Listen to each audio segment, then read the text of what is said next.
YouTube, Kurt Curtis. Different kind of video today. I've never done this type of video before. If you guys like it, I can continue to do this every month. I think it'll be a lot of fun. I always mention my eBay store and stuff like that, so I want to show you guys the top 20 wrestling card sales that I had in March of 2025 that I sold on my personal eBay store. I'm going to talk a few minutes before we get into the top 20, so if you don't want to hear any of that, you can fast forward. Once you start seeing pictures pop up on the screen, that's when the countdown will begin. But I want to talk a few minutes about some other things before we get to that. First up, I've been selling on eBay for a long time, since 2016. I have a lot of experience doing it. I was selling on eBay way before I was even into wrestling cards. And these days, I primarily sell cards. And of those cards, I mostly sell wrestling cards, but I do sell non-sport cards.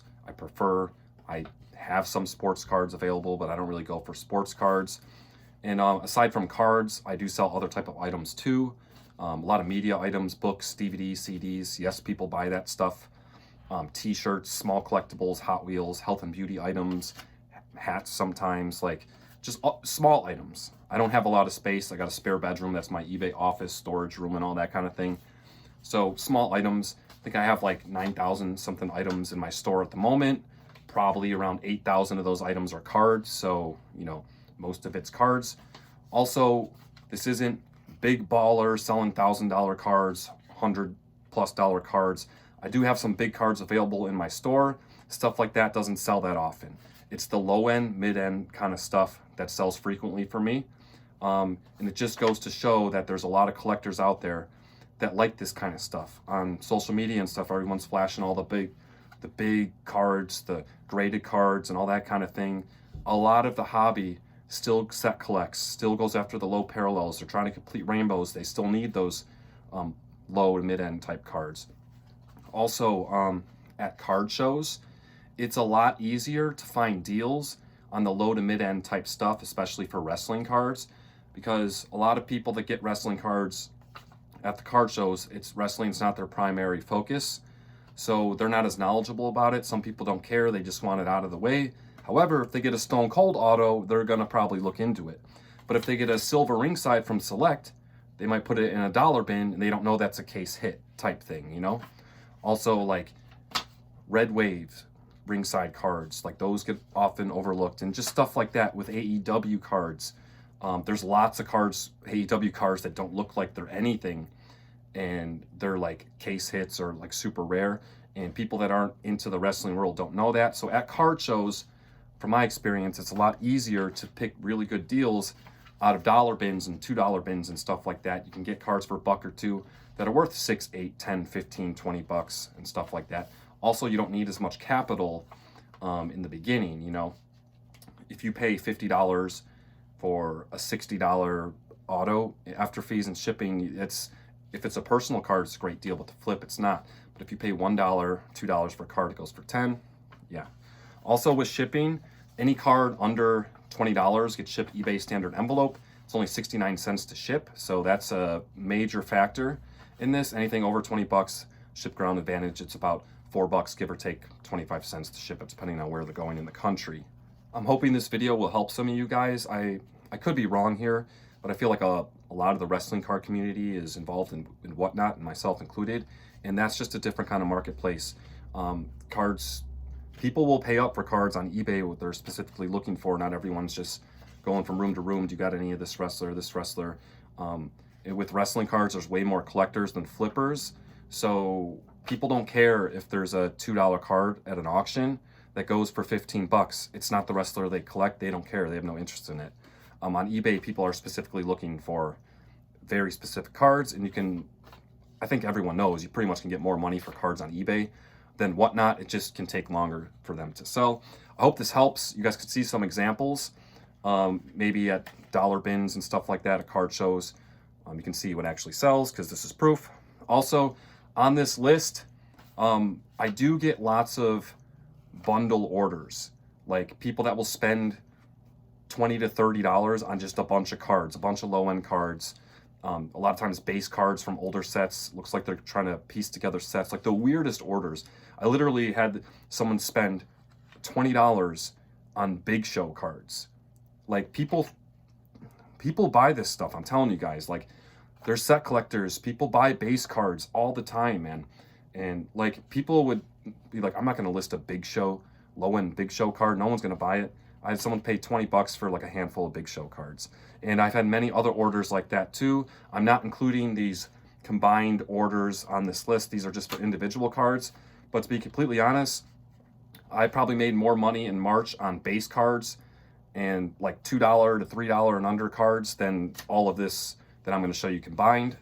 But we're doing a top 20 here, so show you guys the most expensive cards, which honestly these aren't really expensive, but this stuff does add up. All right, let's start the list here. Coming in at number 20, got a Tony Storm Color Flow from 24 Allure. This is the orange yellow version. Ended up selling for $5.99. I think this was just something that got opened when me and my dad opened a half case of a 24 Allure.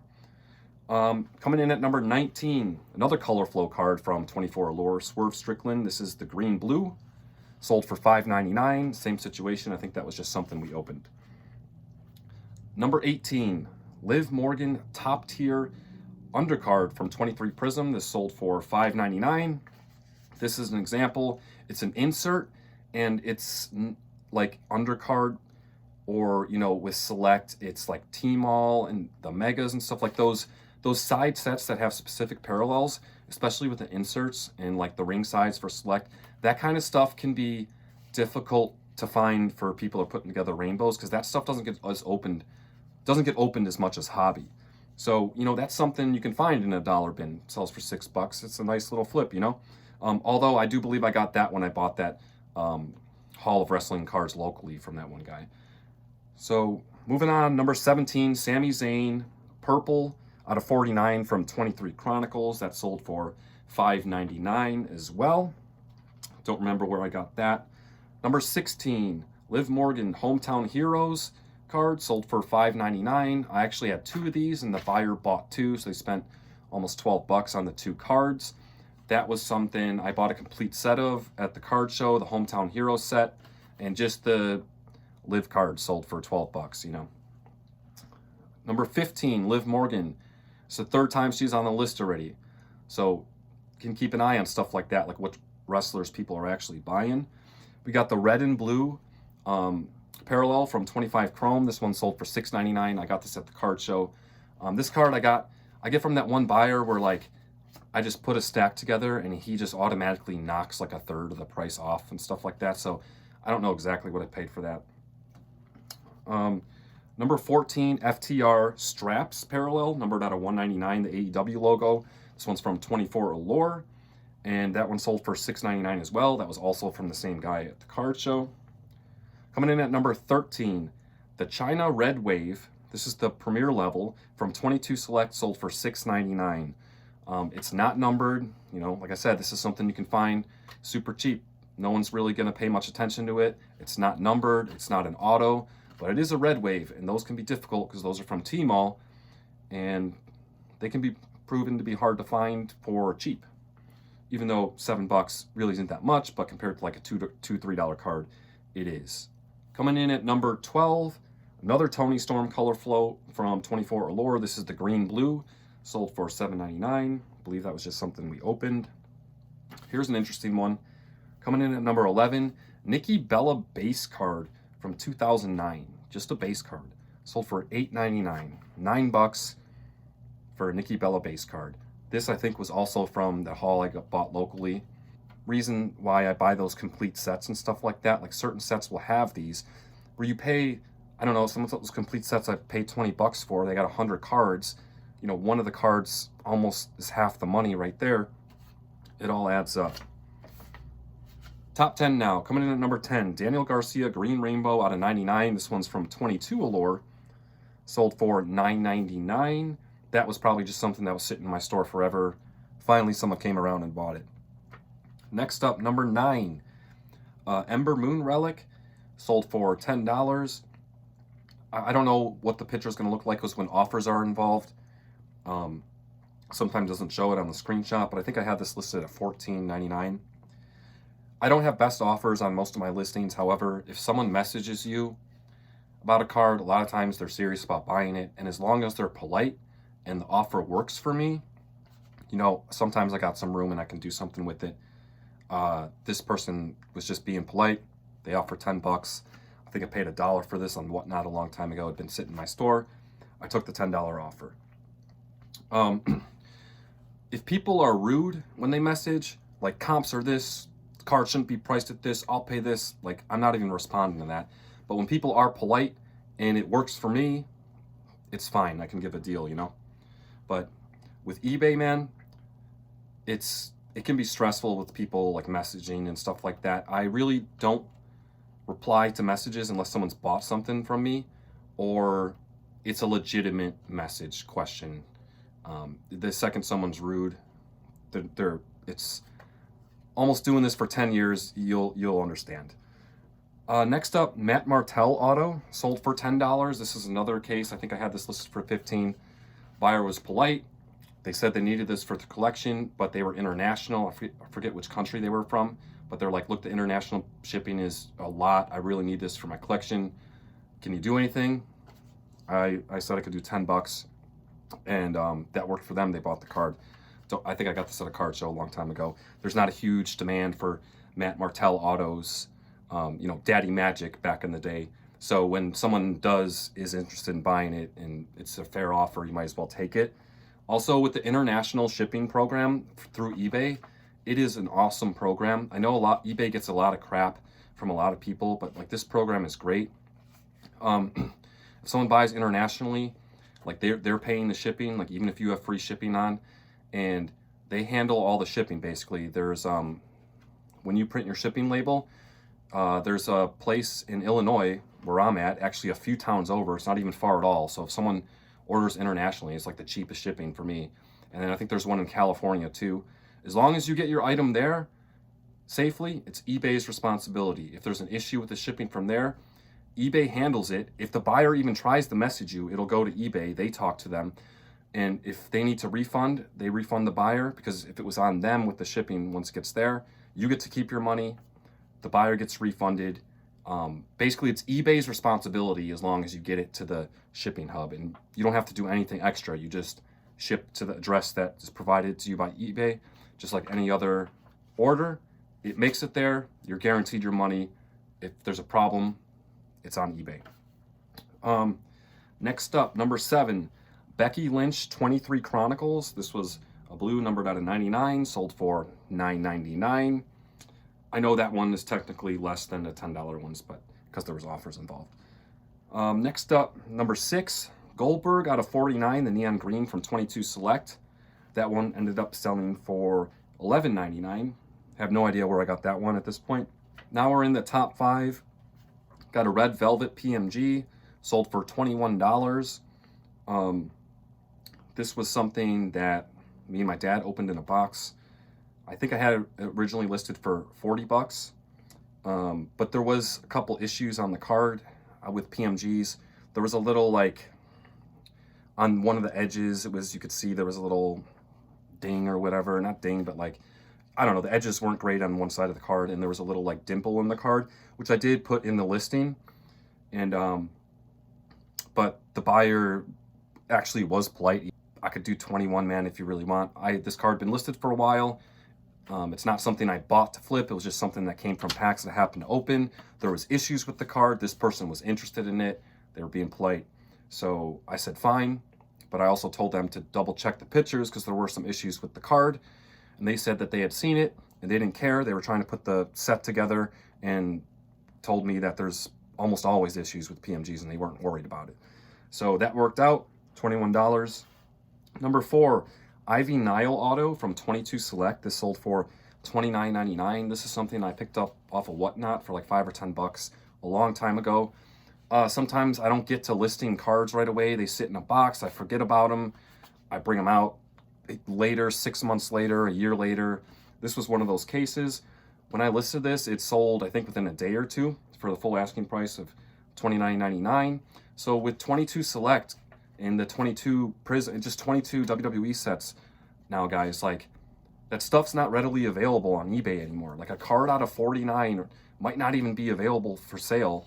A card out of 99, you might only have a couple up there and they're going to be very expensive. Like, So someone that's putting together rainbows, they're like waiting for a card to pop up. Same with some of these autos, like the flash versions of the autos. They're just not a bunch out there because the set's like 3 years old now. People have bought that want to buy them have bought them. People that want to sell them have sold them already. They end up in people's collections. They're not getting sold anymore. And there's all the people that are going to sell them have already sold them. And people wait for these to pop up. So, I mean, I've been saying this for a while now, but yeah, 22 Select, 22 Prism, numbered cards and parallels and stuff like that. You're better off picking those up like when the set was, I don't know, not necessarily fresh, but still newer, you know, like than the first 6 months. Because like right now for 25 Chrome, like if you look for a card numbered out of like 99, there's probably 10 plus listings on eBay, and you could probably get one pretty cheap. But 3 years from now, there might be none or like one, and then the one listed, they want $40 for a card you could have got for like $4, you know. It's just, with wrestling cards, there's lots of collectors, and when those cards get in those collectors' hands, they're not coming out back on the market. They're done for life. So there's only so many cards, you know. Just is what it is. Number 3, Rhea Ripley, red, white, and blue, out of 85 from 2025 Topps Chrome, sold for $29.99. This I got at the card show from that same guy where he just gives me a deal on a stack of cards. This is another thing too, guys. Like Rhea Ripley's a top name. The card's out of 85. It's not really rare, but it's less than 100. And a lot of people collect Rhea Ripley. If you look at solds, I don't know the exact numbers, but when I went to list this card, like people auction off the card right when the set comes out, sells for like, I don't know, $7-9. I'm not saying this card specifically, but this is a good example. No, man, this is Rhea Ripley. This is out of 85. It's from 2025 Topps Chrome. I'm putting it for $30. All the people that didn't care what they got for it, put it on auction, sold it. There's less and less on the market now. Now, if you want that card, it's $30, you know? I'm not going to list it for $7 when it's Rhea Ripley. And just because someone else wanted to auction it because they didn't care what they got for it, doesn't mean I have to follow the same way. So now there's a $30 comp on the market for that card. Next up, Sheeta main features purple out of 25 from 2022 AEW flagship set, sold for $39.99. I got this at the non-sport card show, which I'm going back to that show in a couple weeks here. Should be a lot of fun. I got a crazy deal on a stack of cards from someone who didn't really care at all about the wrestling cards. This was another thing. It ended up in a box. I didn't list it. When I listed this thing, it sold in, I think, in 1 day for $40. There was none available for sale. There was no sold comp history on this card because this set's 3 years old now at this point, and this card's numbered out of 25. Sheeta's not a huge name, but, you know, a lot of the Japanese wrestlers have a big following. And so with AEW cards, people aren't ripping these as much as WWE. So these rare cards, like, you know, something out of 25, especially from a few years ago, they're just not going to pop up that often. Like, I bet you this person was super excited when they saw this come on the market for sale because there was none other for sale. And they just, like, I'm not missing out because who knows when another one of these might come to the market. It could be years. So they just bought it right away.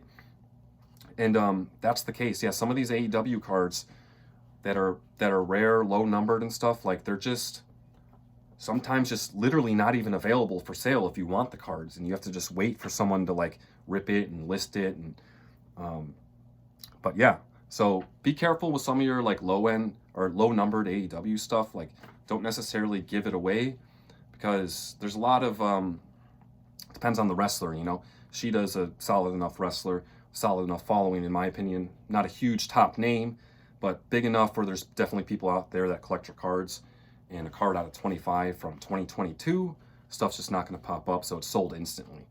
Probably could have got more for it, but based on pricing that, based on, I think I looked at like what other 25 out of 25 main features cards from the same set sold for, or what other Sheeta cards out of 25 had sold for, so I felt like that was a fair price. And coming in at the number 1 spot, Jay Lethal Purple Diamond Auto numbered out of 10 from 24 Allure. That was something me and my dad opened from the 9 box half case from 24 Lore. That sold for 50 bucks. Very hard to price something like this out of 10 when the set first comes out. I think I had it up for like 80 bucks or something. Kind of wasn't expecting anyone to pay that unless like someone really, really wanted it. No offers on it, no nothing since the set came out. I had someone message me politely saying they would offer 50 bucks for the card, and I just took the offer. Jay Lethal, I love Jay Lethal, but he's not a big name, you know? So when someone comes around and offering you 50 bucks, I'd rather just take it rather than wait like 5 years or something for someone to pay the full price for the card. That's going to do it, guys. Top 20 list for March. Let me know if you want me to do this every month. Like I said, no huge cards. The most expensive card sold was 50 bucks. It's low to mid-end stuff. Stuff you don't need a huge capital to get. Stuff you could pick up cheap at card shows, even on Whatnot, if you got the time to be sitting in rooms and stuff. And yeah, I don't know, even if you're just ripping boxes and stuff like that, you know, selling a card for $6 here, $4 there, $8 there, and even if you don't get all your money back, like now your hobby box might have only cost like $40 instead of $200 or whatever. But I appreciate you guys watching. Let me know if you like the video or not. And yeah, I'm going to be going to the non-sport card show in a few weeks. That should be a lot of fun. I'm skipping the normal monthly card show that I go to so I can bring more money to the non-sport card show. So that should be fun. I'll have more money at the show and be able to pick up some more stuff. Appreciate you guys watching. As always, until next time.